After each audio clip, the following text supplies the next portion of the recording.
ሰላም ጤና ይስጥልኝ የተወደዳችሁ የቮይስ ኦፍ ራያ ሚዲያ ቤተሰቦች እንደምን ውላችኋል። የካቲት 10 2018 ዓ.ም የቮይስ ኦፍ ራያ ሚዲያ የዜና ሰዓት ላይ እንገኛለን። በቅድሚያም አርዕስተ ዜና። በራያ ህዝብ ላይ እየደረሰ ያለው ሰቆቃ በአስቸኳይ ይቁም ሲል ስበር ራያ ራዩማ የኢትዮጵያ ሲቪክ ማህበር ዛሬ የካቲት 10 2018 ዓ.ም 5 ነጥቦችን በያዘው በወቅታዊ መግለጫ አሳውቋል። በዝርዝርም እንመለከተዋለን። የትግራይ ወጣቶች ጦርነትን በመጠየፍ ከቀያቸው በመፈናቀል ላይ እንደሚገኙ ምንጮቻችን ገልጸዋል። የህወሓት መሪዎች ለጦርነት ዝግጅት ተማሪዎችና ወጣቶች በማስገደዳቸው ምክንያት በተለይም በሁሉም የራያ አካባቢዎች የሚገኙ በርካታ ወጣቶች ወደ አጎራባች ክልሎችና ወደ አዲስ አበባ እየጎረፉም ይገኛሉ። በመቀሌ ከተማና የክልሉ ታላላቅ ከተሞች ውጊያ መልሶ ይጀምር ይሆን በሚል ከፍተኛ ስጋት ውስጥ እንደሚገኙ ቲክቫ ኢትዮጵያ ያነጋገራቸው ነዋሪዎች ገልጸዋል። ኢትዮጵያ የመስፋፋት ፍላጎት የላትም ሲሉ ጠቅላይ ሚኒስትር አብይ አህመድ ገለጹ። ጠቅላይ ሚኒስትሩ ይህንን ያሉት በኢትዮጵያና በኤርትራ መካከል ጦርነት ይቀሰቀሳል በሚል ውጥረት ባየለበት ወቅት ነው። እነዚህንና ሌሎች ዜናዎች ይዘናል። እንድትከታተሉንም በአክብሮት እንጋብዛለን።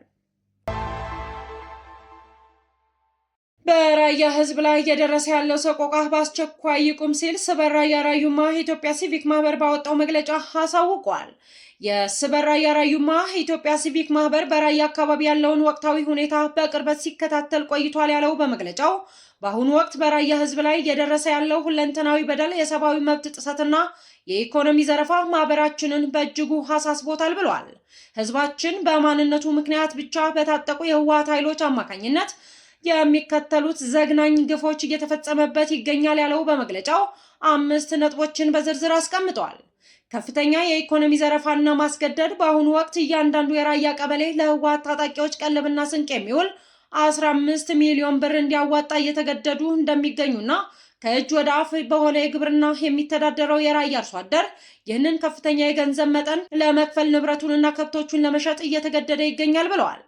ይህ ድርጊት ህዝቡን ወደ ከፋ ረሃብና ደህንነት እየገፋው ያለ የኢኮኖሚ የዘር ማጥፋት ተግባር ያለ ሲሆን፣ በሁለተኝነት የወጣቶች የግዴታ ውትድርናና የሰው ኃይል ብዝበዛ እየተካሄደ እንደሚገኝና ያስታወቀ ሲሆን ይህም የራያ ወጣቶች በፈቃዳቸው ሳይሆን በኃይል ተገደው ወደ ህወሓት ታጣቂ ኃይሎች እንዲቀላቀሉ እየተደረገ ነው በማለት ይህ የዓለም አቀፉ የሰብአዊ መብት ህጎችን የጣሰ ተግባር ሲሆን ወጣቱ ትውልድ የማይፈልገውን ጦርነት ማገዶ እንዲሆን እየተገደደ የሚገኝ ሲሆን በተጨማሪም ህዝቡ በአስገዳጅ ሁኔታ ወታደራዊ ምሽጎችን እንዲቆፍር እየተገደደ መሆኑ በሲቪል ህዝብ ላይ የሚፈጸም ከፍተኛ የጉልበት ብዝበዛ ነው ሲል አስቀምጧል። ሶስተኛው የመሬት ወረራና የተፈጥሮ ሀብት ዘረፋ፣ የህወሓት ካድሬዎችና ባለሀብቶች በራያ ለም መሬት ላይ ስልታዊ የወረራ ተግባር እያከናወኑ ነው። የራያ ተወላጆች ከአባቶቻቸው የወረሱት መሬት በጉልበት እየተቀማ ለባዕዳን እየተከፋፈለ ይገኛል። ይህ የመሬት ወረራ ህዝቡን ከመሬት በማፈናቀል የማንነትና የህልውና አደጋ እየተደቀነበት ነው በማለት አስታውሷል። አራተኛው እገታ፣ አፈናና ግድያ እየተፈጸመ እንደሚገኝና የራያ ህዝብ ልጆች ተጽዕኖ ፈጣሪ ግለሰቦችና የህዝብ መብት ተሟጋቾች እየታደኑ ታፍነው ወደማይታወቅ ቦታ እየተወሰዱ ይገኛሉ ያለው በመግለጫው ቤተሰቦቻቸው ያሉበት ሁኔታ እንደማያውቁ ተደርገው የታፈኑ በርካታ ወገኖች መኖራቸው ህብረተሰቡን በከፍተኛ ፍርሃትና ጭንቀት ውስጥ ጥሎታል በማለት በአጽንኦት ገልጿል። አምስተኛው ሰፋ ያለ መፈናቀልና የሰብአዊ ቀውስ ከላይ በተጠቀሱ ዘርፈ ብዙ ግፎች ማለትም አፈናና የኢኮኖሚ ምዝበራና በግዴታ ውትድርና ምክንያት የራያ ህዝብ ለከፋ ስነልቦናዊ ማህበራዊ ቀውስ ተዳርጎ እንደሚገኝና በዚህ የተነሳ ወጣቶች፣ አዛውንቶችና እናቶች ቀያቸውን ለቀው በብዛት እየተፈናቀሉ ይገኛሉ ብለዋል። ይህ ሆን ተብሎ ህዝቡን ከቀየው የማፈናቀል ስልታዊ ተግባር በአካባቢው ላይ የስነ ህዝብ ለውጥ ለማምጣት የሚደረግ ሴራ አካል በመሆኑ መንግስት ተገቢውን ትኩረት ሰጥቶ ዜጎች በገዛ ቀያቸው በሰላም የመኖር መብታቸውን ሊያስከብር ይገባል በማለት ባወጣው መግለጫ አሳውቋል። ስበር ራያ ራዩማ የኢትዮጵያ ሲቪክ ማህበር ይህንን በራያ ህዝብ ላይ የሚፈጸመውን ኢሰብአዊ ድርጊት በጽኑ በማውገዝ የኢፌዴሪ መንግስት በህገ መንግስቱ የተጣለበትን የዜጎች ደህንነት የመጠበቅ ኃላፊነት እንዲወጣ የሚከተሉትን ጥሪዎች አቅርቧል። መንግስት በአስቸኳይ ጣልቃ በመግባት በራያ ህዝብ ላይ እየደረሰ ያለውን አፈና፣ ግድያና የግዴታ ገንዘብ መዋጮ እንዲያስቆም፣ የፌዴራል የጸጥታ ኃይሎች በራያ አካባቢ የዜጎችን ደህንነትና ሰላም እንዲያረጋግጡ፣ የታፈኑ የራያ የቁርጥ ቀን ልጆች ያሉበት ታውቆ በአስቸኳይ እንዲፈቱ፣ የሰብአዊ መብት ተሟጋቾች ተቋማት በቦታው ተገኝተው እየደረሰ ያለውን ጥሰት እንዲያጠኑና ለዓለም አቀፉ ማህበረሰብ ይፋ እንዲያደርጉ በጥብቅ አሳስበዋል። የራያ ህዝብ የኢትዮጵያዊነት ማገርና የአንድነት ተምሳሌት ነው ያለው በመግለጫው ይህ የህዝብ በገዛ ሀገሩ እንደ ባዕድ የሚቆጠርበትና የሚሰቃይበት ጊዜ በአስቸኳይ ሊያበቃ ይገባል ሲል ዛሬ የካቲት 10 2018 ዓ.ም በራያ ህዝብ ላይ እየደረሰ ያለው ሰቆቃ በአስቸኳይ ይቁም ሲል በስበር ራያ ራዩማ ኢትዮጵያ ሲቪክ ማህበር ለኢፌዴሪ መንግስትና ለሚመለከታቸው የፍትህ አካላት ባወጣው መግለጫ አሳውቋል። የትግራይ ወጣቶች ጦርነትን በመጠየፍ ከቀያቸው በመፈናቀል ላይ እንደሚገኙ ምንጮች ገለጹ። የህወሓት መሪዎች ለጦርነት ግዳጅ ተማሪዎችንና ወጣቶችን በማስገደዳቸው ምክንያት በተለይም በሁሉም ራያ አካባቢዎች የሚገኙ በርካታ ወጣቶች ወደ አጎራባች ክልሎችና ወደ አዲስ አበባ እየጎረፉ ይገኛሉ። የህወሓት መሪዎች የ10ኛና 12ኛ ክፍል ተማሪዎች ለጦርነት ግዳጅ እየመዘገበ መሆኑንና ወጣቶችን በስጋት ከቀያቸው እየተፈናቀሉ እንደሚገኙ ምንጮቻችን ገልጸዋል። በፌዴራል መንግስትና በህወሓት ኃይሎች መካከል እየተካረረ የመጣው ከቃላት ጦርነት በኋላ ዳግም ጦርነት ይከሰት ይሆን በማለት ህዝቡ ስጋት ላይ እንደሚገኝ ምንጮቻችን ገልጸዋል። በመሆኑም ህወሓት በትግራይ ክልል ከሁሉም አካባቢዎች ለግዳጅ በሚል 10ኛና 12ኛ ክፍል ተማሪዎች በትምህርት ቢሮ በኩል እንዲመዘገቡ በማድረግ ወደ ተግባር መግባቱ እየተገለጸ ይገኛል። በተለይም በሁሉም የራያ አካባቢዎች ጦርነት ይጀመራል በሚል ስጋት ወጣቶች የህወሓት በኃይል ወደ ጦርነት እንዲዘምቱ የሚያደርገውን አፈናን በመስጋት በርካታ ወጣቶች ቀያቸውን ለጥለው እየተፈናቀሉ እንደሚገኙ ምንጮቻችን ለቮይስ ኦፍ ራያ ሚዲያ ገልጸዋል። የህወሓት ሊቀመንበር ዶክተር ደብረጽዮን ገብረ ሚካኤል ከቀናት በፊት የፌዴራል መንግስቱ የፕሪቶሪያውን የሰላም ስምምነት በመጣስ ወረራ ለመፈጸም የጦር ኃይልና መሳሪያ ወደ ትግራይ ድንበር እያስጠጋ ነው በማለት የትግራይ ህዝብ ለህልውናውና ለሉዓላዊነቱም ከመቼውም ጊዜ በላይ እንዲዘጋጅና እንዲታገል ጥሪ ማቅረባቸው መዘገባችን ይታወሳል። በፌዴራል መንግስት በኩልም የህወሓት ኃይል ከሻዕቢያ ኃይሎች ጋር ጥምረት በመፍጠር ጦርነት ለመክፈት እየሰሩ እንደሚገኙ መግለጹም የሚታወስ ነው። በመቀሌ ከተማና የክልሉ ታላላቅ ከተሞች ውጊያ መልሶ ይጀምር ይሆን በሚል ከፍተኛ ስጋት ውስጥ እንደሚገኙ ትግቫይ ኢትዮጵያ ያነጋገራቸው ነዋሪዎች ገልጸዋል።